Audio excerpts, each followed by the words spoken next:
Santo Evangelio según San Mateo. Gloria a ti, Señor. Jesús nació en Belén de Judá en tiempos del rey Herodes. Unos magos de Oriente llegaron entonces a Jerusalén y preguntaron: ¿dónde está el rey de los judíos que acaba de nacer?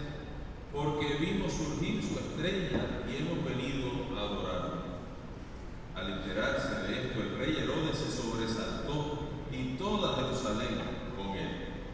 Convocó entonces a los sumos sacerdotes y a los escribas del pueblo y les preguntó dónde tenía que nacer el Mesías.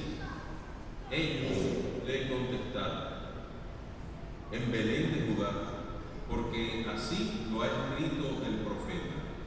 Y tú, Belén, tierra de Judá, no eres en manera alguna la menor entre las ciudades ilustres de Judá, pues de ti saldrá un jefe que será el pastor de mi pueblo Israel.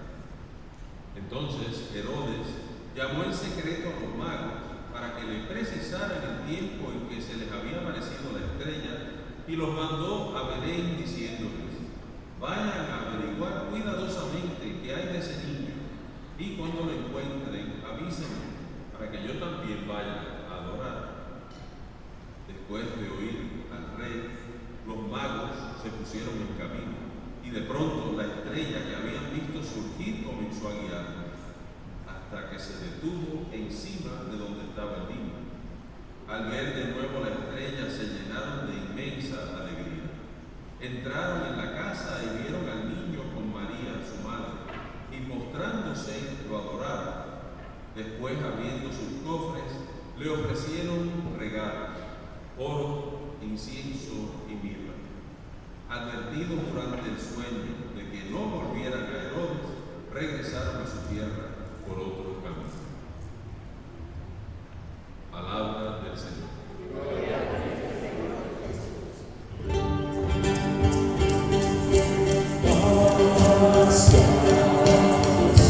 Porque me has amado.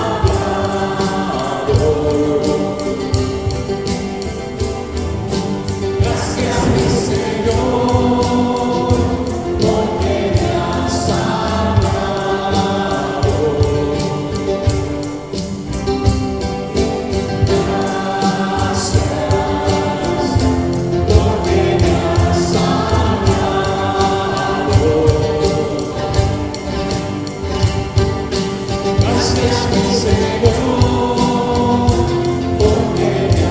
amado.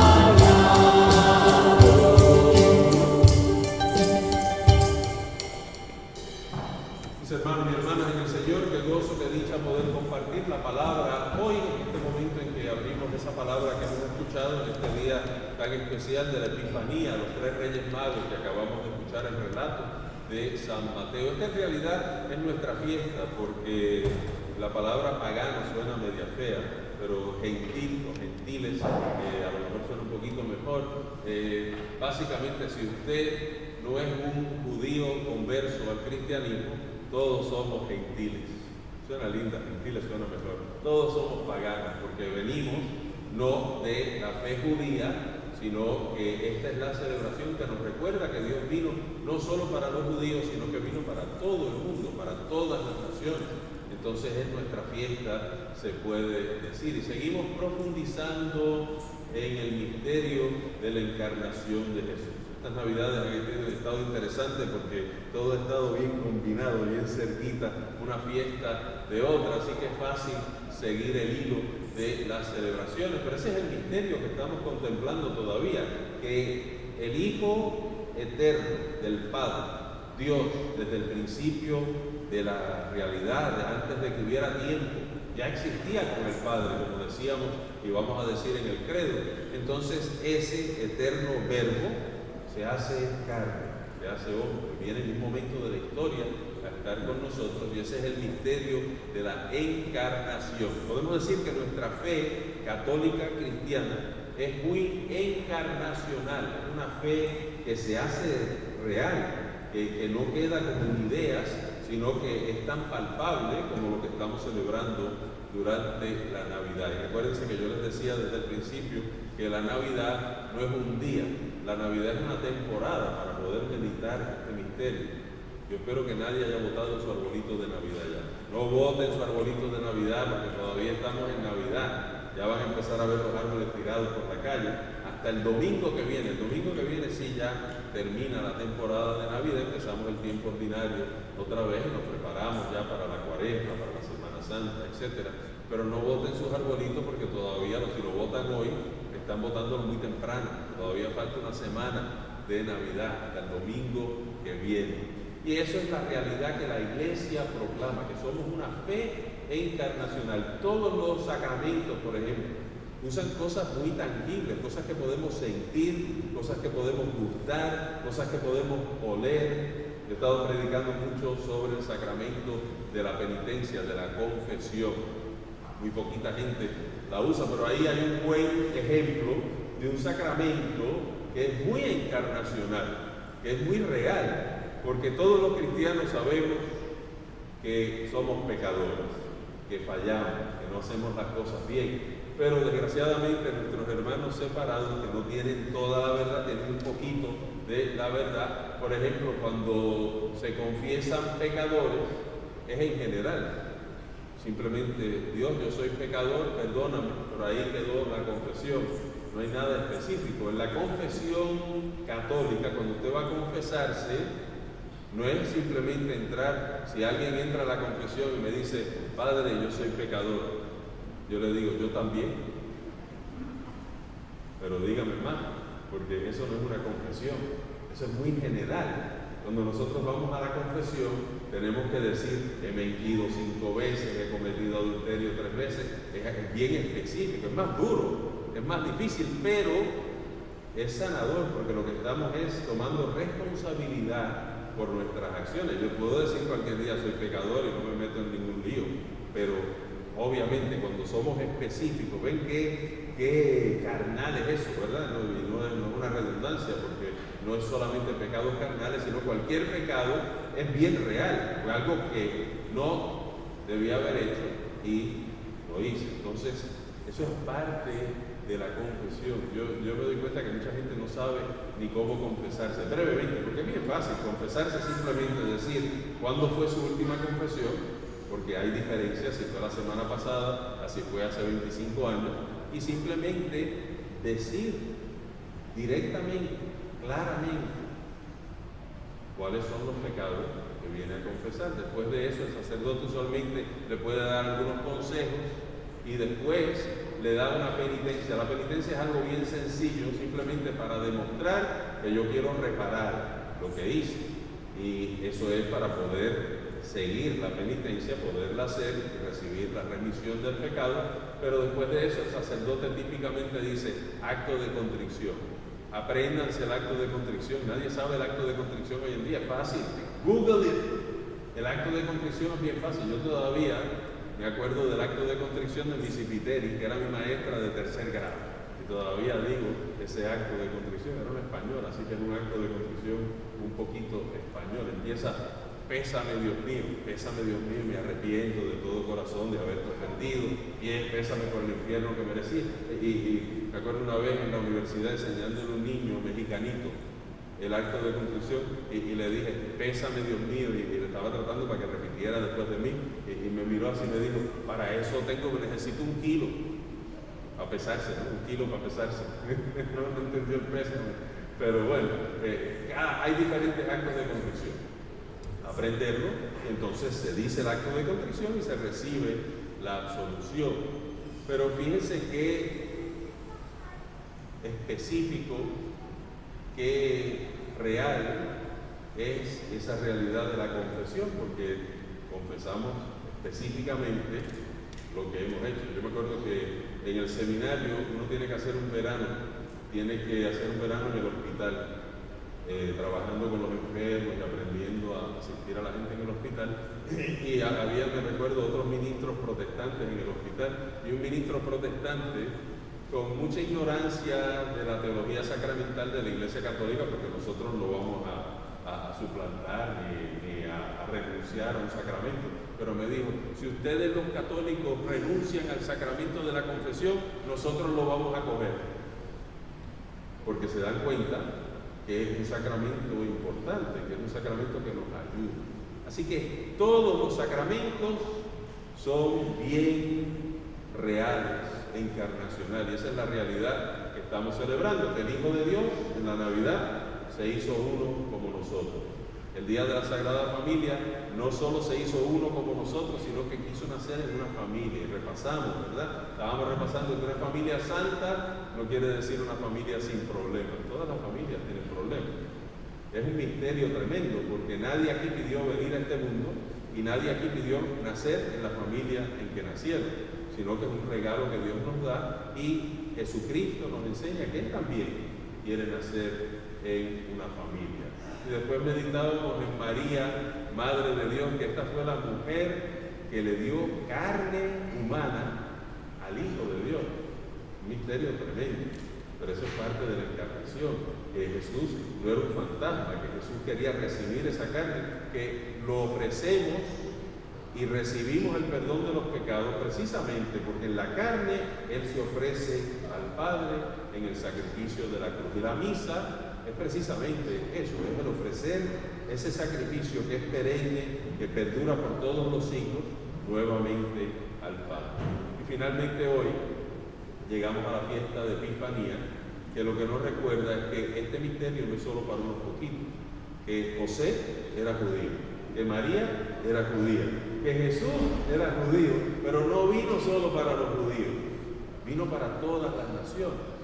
Entonces este misterio no es solo para unos poquitos, es uno de los primeros, o el primer concilio de la Iglesia, fue el concilio de Jerusalén, y era precisamente, esa era la pregunta, si para ser cristiano había que ser judío primero. Y la Iglesia dijo, en la sabiduría de la Iglesia, y siguiendo la mentalidad del maestro, porque cuando nosotros decimos que somos tradicionales, lo que quiere decir es que vamos al principio de la tradición, que empieza con Jesús, que se la da a los apóstoles, que se pasa a través de la historia de la Iglesia, y desde el principio la Iglesia dijo, no, los que no son judíos no tienen que ser judíos para hacerse cristianos. Y eso se debatió bien tempranito en la historia de la Iglesia, y 20 siglos más tarde, 21 siglos más tarde, todavía celebramos esa realidad. Y si pensamos un poquito, toda la revelación pública, que básicamente la revelación pública es el Evangelio, la palabra de Dios, es la tradición de la Iglesia, siempre ha hablado que la Iglesia tiene que estar abierta para todo el mundo. Jesús vino no para unos pocos, vino para todos.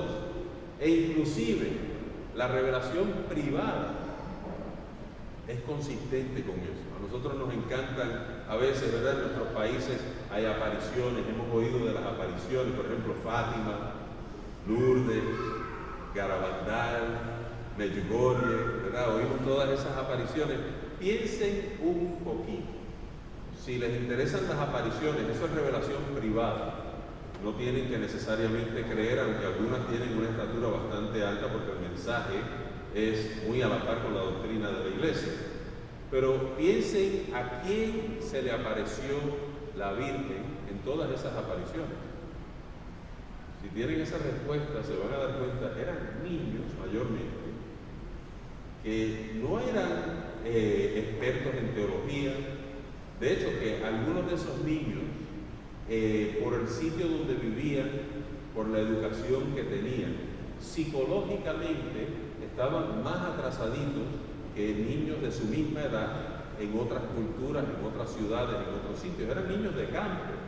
Cuando la Virgen María le dice a Santa Bernardita que ella es la Inmaculada Concepción, Santa Bernardita no sabía lo que estaba diciendo, ella no sabía que era la Inmaculada Concepción.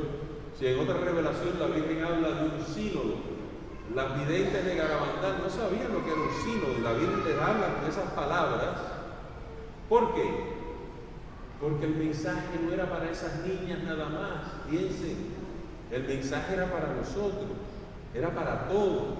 La Iglesia es consistente en su proclamación que la buena nueva, el Evangelio de Jesucristo, no es para unos poquitos. Y entonces, por eso precisamente, muchas veces escogen a los más débiles, a los más sencillos, a los que no van a cuestionar, porque ¿quién se le ocurre usar una palabra así si no la ha oído nunca en su vida? Es una manera de decir, no duden del mensaje, porque los que son los transmisores, los que son los instrumentos de ese mensaje, nunca se hubieran inventado algo así. O sea que el mensaje no era solo para ellos, es precisamente para que al ellos decirlo, lo entendamos todo. Ese es el mensaje de hoy. Así que hoy la propuesta de la iglesia es que la iglesia no es para cerrar puertas.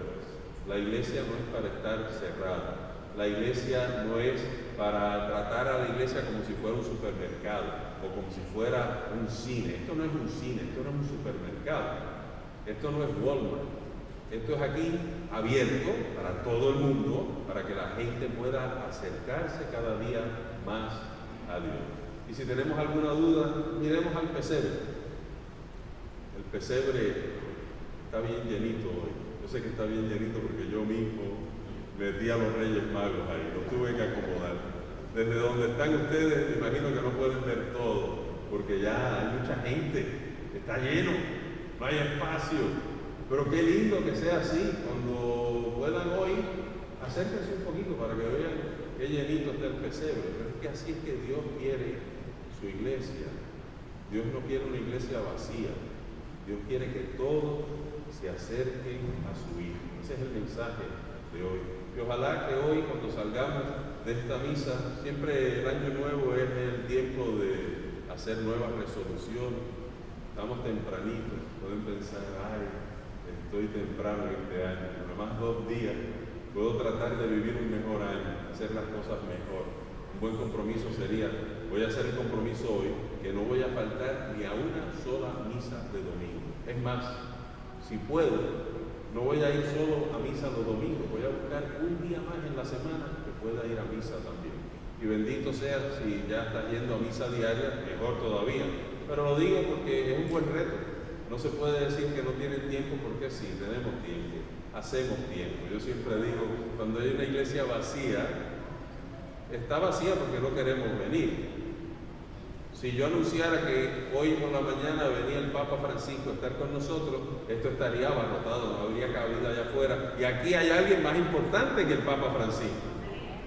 Y entonces ahí escogemos, ay, pero no podía venir. Claro que podía, si era el Papa Francisco, venía, ¿verdad? Y si una de esas imágenes empieza a sangrar, se llena la iglesia porque venimos al sensacionalismo, a ver cómo está sangrando, cómo está ya tirando lágrimas la Virgen María. Pero piense, eso no es nuestra fe. Son signos que Dios puede dar, pero ¿para qué? Para que venga la gente. Al que tenemos aquí es más grande que cualquiera de esos otros signos, porque al recibirlo en la palabra y en la Eucaristía, estamos haciendo precisamente como esos Reyes Magos, que se acercaron al pesebre. Traían regalos muy caros, pero el regalo más importante que traían era su persona, su caminar, el querer postrarse ante el Señor y adorarlo. Y solo después le dieron los regalos que traían. Así tenemos que venir nosotros, con el regalo de nuestras vidas, para arrodillarnos ante el Señor y para darle las gracias por haber venido a estar con nosotros. Que el Señor nos bendiga este nuevo año y que podamos pensar un poquito qué es lo que estamos haciendo con nuestras vidas, porque el Señor nos quiere aquí con Él. Quiere que como los Reyes Magos también nosotros le ofrezcamos no tanto oro, incienso y mirra, pero sobre todo el regalo de nuestra propia